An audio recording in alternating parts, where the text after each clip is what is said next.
کمالگاه قدش اثر به قضا آمیدیه که لسردست رژیم بعث هات بو درست کرن بو خلک گنشین دور آمیدیه پیخمت او گنده بهن اچول کرن. لیف کمالگاه سال بو سال نخواست پشتی سرحلدان بر افزیدبون چید و رژا کنجیبون جی بردام بر افزیدبون دایه. و دیگل بر فرهیا کمالگاه قدش خلک ویجی پیتر پیتوی به خدمت گذاریان هیا نخواستمه دیکرت تندرستی و ریکوبانان و گرینگیدان با آودان کرنه و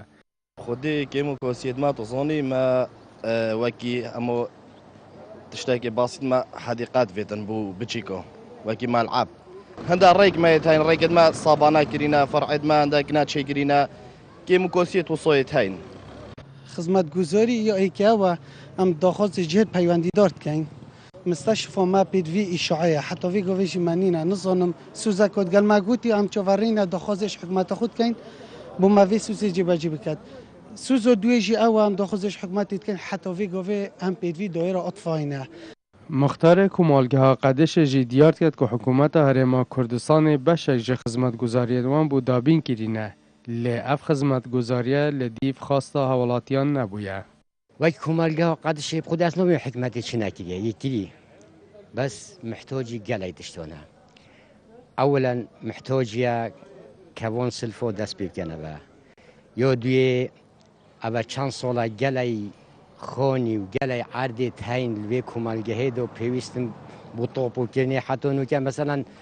اول تقریبا بری 4-5 ساله بجن امری هوت یا محافظی حتی نو که اف خانیت خلکی بو نطوپو کنه یو دوی کمالگاه قدش کمالگاه که هر گلکی مازنه گلک تقریبا 13,000 نفوس دوی کمالگاه دو خوزید که ما کارمندک بهتن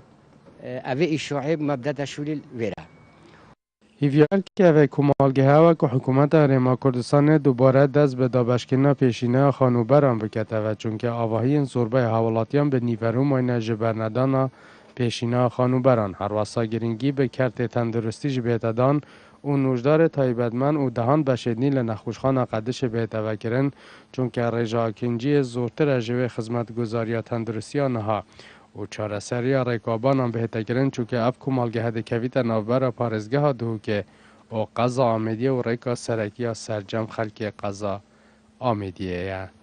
ایسام عبدالرحمن کانال بادینان ساد کمالگه ها قدشه